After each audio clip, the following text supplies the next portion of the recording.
حضرت امام حسین رضی اللہ تعالیٰ عنہ یہ حضور کی اولاد پاک ہیں۔ پیروں کو نہ تھوڑی مٹی لگ گئی، عمر جوانی کی تھی، داڑھی مبارک ساری سیاہ تھی، کالی تھی۔ حضرت ابو ہریرہ ان سے سالوں بڑے تھے، امیر المومنین فی الحدیث۔ حضرت ابو ہریرہ نے دیکھا کہ امام حسین کے مقدس قدموں کو مٹی لگ گئی۔ کسی سے بھی کہا جا سکتا تھا ذرا امام صاحب کی توجہ کرانا، یہ ذرا مٹی اتار دینا، لیکن حضرت ابو ہریرہ جھٹ سے اٹھے، اپنی پگڑی کھولی، اس کا پلو لیا اور حضرت امام حسین کے پیروں سے مٹی صاف کرنی شروع کر دی۔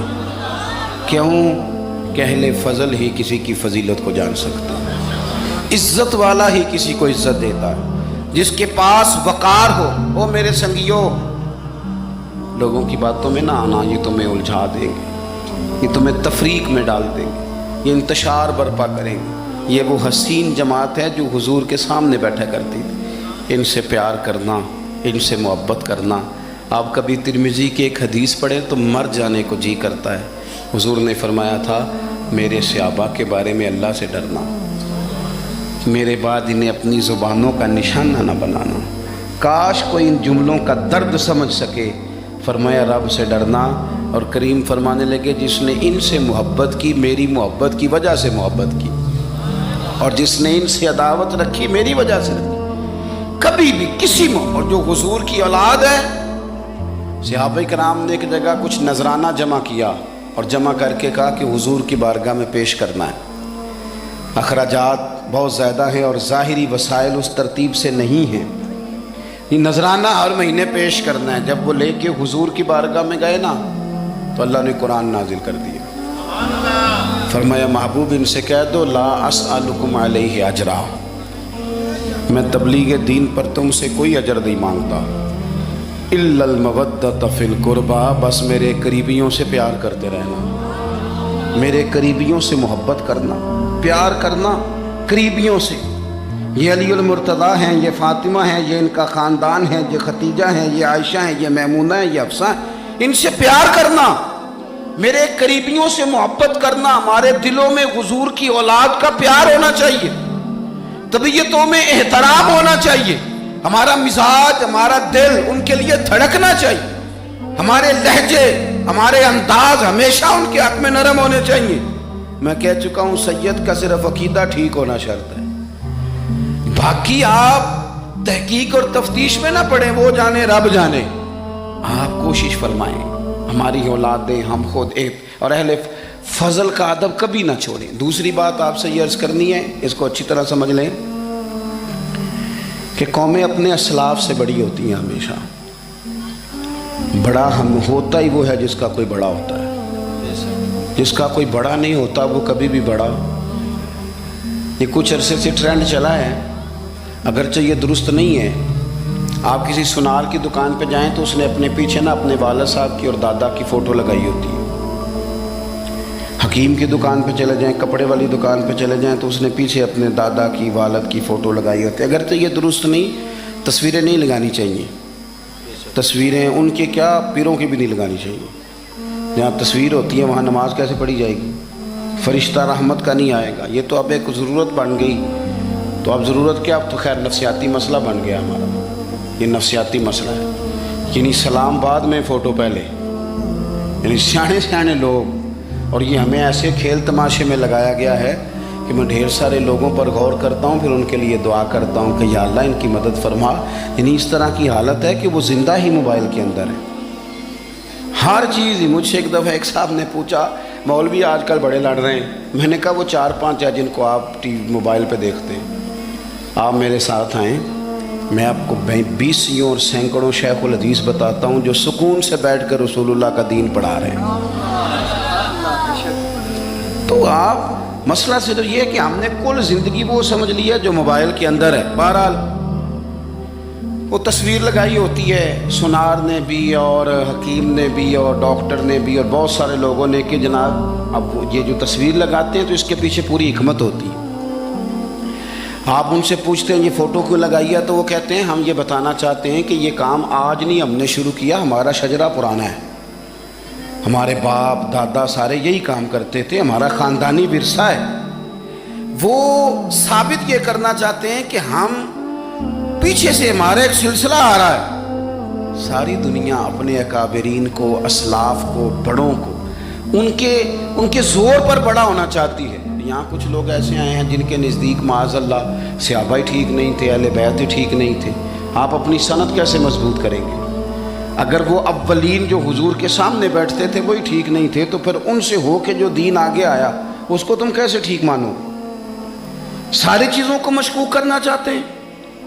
ہمارے بزرگوں نے، امام بخاری نے، امام مسلم نے محنت کر کے حدیثیں تلاش کی، اصول بیان کیے کہ یہ حدیث صحیح ہے، متواتر ہے، حسن ہے، ضعیف ہے، کیا ہے. اس کے اصول اور قاعدے بیان کیے. اور جب انہوں نے خود پوری تحقیق کی، آپ تھوڑی سی، آپ مشکل بات نہیں کر رہا، تھوڑی سی آپ غور کریں گے، انہوں نے سینکڑوں میل کا سفر کیا، گھوڑوں پہ، پیدل، اونٹوں پہ، ریسرچ کر کے بتایا کہ یہ حدیث بالکل درست ہے، اپنی سند کے اعتبار سے، متن کے اعتبار سے یہ متواتر درجے کی ہے. انہوں نے پوری ریسرچ کی. پھر غور کریں کیا کہہ رہا ہوں. جب پوری تحقیق کر لی تھی تو پھر انہیں کہنا چاہیے تھا نا یہ نبی پاک نے فرمایا ہے، کہنا چاہیے تھا نا کہ یہ حضور نے فرمایا، ہماری تحقیق ہے، حدیث درست ہے. لیکن کسی نے بھی ڈائریکٹ نہیں کہا. انہوں نے جب بھی کہا کہنے لگے حضرت عبداللہ ابن عمر فرماتے ہیں کہ حضور نے یوں فرمایا، حضرت انس بن مالک فرماتے ہیں کہ حضور نے یوں فرمایا، حضرت جناب سیدہ عائشہ صدیقہ فرماتی ہیں یوں حضور نے فرمایا، حضرت ابو ہریرہ فرماتے ہیں یوں حضور نے فرمایا. انہوں نے نا پہلے اس صحابی کا نام لیا جنہوں نے وہ بات اپنے سینے میں محفوظ کی. کیا بتایا انہوں نے ہمیں کہ ہم دنیا گھوم آئے ہیں، ریسرچ کر آئے ہیں، تلاش و بسیار کے بعد اس نتیجے پہ پہنچے ہیں کہ دین کا اصل فیض وہی ہے جو صحابہ اور اہل بیت کے سینوں سے ہو کے امت کو نصیب ہوا ہے. اصل فیضان وہ ہے جو وہاں سے ہو کے آیا. تو ایک بات تو یہ کہ اہل فضل کی عظمت، اور دوسری بات کہ اپنے اکابرین کے ساتھ جوڑ کے رہنا، اور تیسری بات حضرت سیدنا امام حسین، حضرت امام حسن رضی اللہ تعالی عنہما، ان دو شہزادوں سے نا نبی پاک صلی اللہ علیہ وسلم نے جو محبت فرمائی ہے نا وہ بھی بڑی قابل دید ہے. حضور نے جو ان سے پیار کیا ہے. کچھ لوگ ایسے ہوتے ہیں کہ جن سے انسان جب پیار کرتا ہے، محبت کرتا ہے تو وہ بات نا دور دور نکل جاتی ہے، بات پھیل جاتی ہے. ان کے ساتھ نا میرے نبی پاک کا خصوصی لگاؤ ہے. اس کا مطلب یہ نہیں کہ ہر نانا ہی اپنے نواسے سے پیار کرتا ہے، یہ معنی نہیں. رسول پاک علیہ السلام جو کام بھی کرتے ہیں اللہ کی وحی کے ساتھ کرتے ہیں. حضور کا ہر کام وحی خدا ہے. اپنی مرضی سے حضور کوئی کام نہیں کرتے. تو نبی پاک نے جو بھی کیا ہے وہ امت کے لیے نمونہ ہے. حسنین کریمین سے جو حضور کا پیار ہے، جو نبی پاک علیہ السلام کی ان کے ساتھ والہانہ محبت ہے.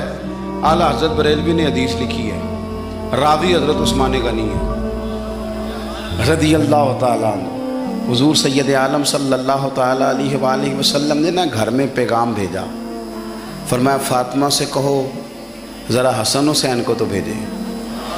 یہ سارا دن ہی حضور کے پاس رہتے ہیں، سارا دن، لیکن وہ جو والہانہ پان ہے، جو محبت ہے، جو ان کے ساتھ محبوب کا خاص لگاؤ ہے، سیدہ سے کہو ذرا شہزادوں کو بھیجے، تھوڑی سی دیر ہو گئی آنے میں. اعلیٰ حضرت فرماتے ہیں یوں لگتا جیسے سیدہ فاطمہ کپڑے نہیں ماں بدلنے لگتی بچوں کے، خوشبو نہیں لگانے لگتی، تھوڑی تیاری میں دیر ہو گئی تو محبوب نے نظریں جمائی ہیں اس حجرے کی طرف جہاں سے امام حسن اور حسین نے آنا ہے. رحمت کے عجب ہی جھمیلے ہیں، حسنین یہاں پر کھیلے ہیں. تو دونوں شہزادوں جب دروازہ کھلا تو حضرت عثمان غنی کہتے ہیں بچے جب نکلے نا دونوں تو یہ کوئی 10 15 50 100 میل دور سے تھوڑی آ رہے ہیں، تو یہیں رہتے ہیں. محبوب کے قرب خاص میں انہیں سایہ کرم ہر وقت نصیب ہے. لیکن نبی کریم علیہ السلام کا جو والہانہ پن ہے، جو ان کے ساتھ حضور کا رشتہ محبت ہے، جیسے ہی دونوں شہزادے آئے حضرت عثمان غنی فرماتے ہیں محبوب نے مقدس گھٹنے زمین پہ رکھ دیے اور دونوں بازو کھول دیے. ایک شہزادہ اس سینے سے لگ گیا اس کندھے سے، ایک اس کندھے سے لگ گیا، اور پہلے بھی حضور پیار کرتے تھے، پر آج تو رخ ہی بدل گیا بات کا۔ اللہ کے پیارے حبیب علیہ الصلوۃ والسلام فرمانے لگے، اے اللہ، یہ دونوں شہزادے کندھے سے لگے ہوئے، حضور فرمانے لگے، اے اللہ، میں ان دونوں سے محبت کرتا ہوں، تو بھی ان سے محبت فرما۔ اور کہا، اے اللہ، جو جو میرے حسن حسین سے محبت کرے تو ان سب سے محبت فرما، تو ان سب سے پیار کر جو میرے حسنین سے پیار کرے۔ اللہ کے پیارے محبوب علیہ السلام کی محبت جب حضور کو، بھئی جس چیز کی طرف محبوب نے ایک دفعہ دیکھا ہے نا، وہ غار ثور میں حضور ایک دفعہ گئے ہیں، 3 دن قیام کیا، ایک دفعہ گئے، تو ہمارا تو کئی بار جانے کو دل کرتا ہے۔ جہاں حضور تھوڑی دیر قیام فرمائیں اس جگہ سے پیار ہو جاتا ہے، اور جن شہزادوں سے حضور اس والہانہ انداز میں پیار کریں، ان کی محبت، ان کا پیار ہمارے دلوں میں ہونا چاہیے، اور کچھ نہ ہمارے جذبات ہونے چاہیے، کچھ ہمارے جذبات میں والہانہ پن ہونا چاہیے ان شہزادوں کے لیے۔ آج کل نا ہمارے ہاں دور ہے تقریروں کا، پوسٹیں لگانے کا، اپنی اپنی رائے، اور ویسے بھی جو ہم لکھ رہے ہوتے ہیں، جو بول رہے ہوتے ہیں، وہ اپنے لیے نہیں ہوتا، الا ماشاءاللہ، وہ تو سامنے والے کے لیے ہوتا ہے۔ وہ تو حضرت مجدد الفسانی رحمۃ اللہ علیہ کے حالات پہ ایک سیرت نگار نے لکھا ہے کہ آپ نے ایک شخص کو نا اپنے سلسلہ نقشبندیہ میں اجازت دی کہ اب آپ بھی آگے اللہ اللہ بتائیں، تربیت کریں، یہی طریقہ ہوتا تھا، تو ان کو خلافت دے دی، اب وہ سلسلہ طریقت میں آگے اشاعت سلسلہ کا کام کریں گے۔ کچھ عرصے کے بعد وہ خلیفہ صاحب نے حضرت شیخ کو خط لکھا، تو کہنے لگے، حضور آپ نے فقیر کو اجازت دی تھی، اب میں تقریر بھی کرتا ہوں، تدریس بھی کرتا ہوں، تصنیف بھی کرتا ہوں۔ تو حضرت فرمانے لگے، آپ بہت اچھے کام کر رہے ہیں، رب آپ کو برکت دے، پر یہ سارا کچھ تو آپ لوگوں کی اصلاح کے لیے کر رہے ہیں، کچھ اپنے لیے بھی کرتے ہیں، رات کو تہجد میں اٹھ جاتے ہیں، کچھ اللہ کے حضور رونا نصیب ہو جاتا ہے، کچھ آپ کو درود و سلام کی کیفیات نصیب ہوتی ہیں، یہ تو جو کچھ ہے الحمدللہ بہت اچھا ہے، قابل تعریف ہے، پر یہ تو آپ خدمت دین کا کام کر رہے ہیں نا لوگوں کی، آپ اپنے لیے کیا کر رہے ہیں؟ یہ بھی تو مقام غور ہے۔ بہت ساری چیزیں آج ایسی ہیں جو تقریروں میں، تحریروں میں، لیکن ہمارے پرانے بزرگ جو تھے ان کا رنگ اور تھا، ان کا انداز والہانہ تھا، والہانہ۔ میں نے کئی دفعہ سنائی ہے بات، پھر سناتا ہوں۔ بڑی عید پہ نا میرے والد صاحب چاول لائے، غریب گھر تھا تو ثابت چاول اور بہترین چاول کم ملتے تھے، تو جو زیادہ اچھے چاول تھے اماں جی نے ایک دفعہ پکائے تو وہ بڑے اچھے لگے تو سب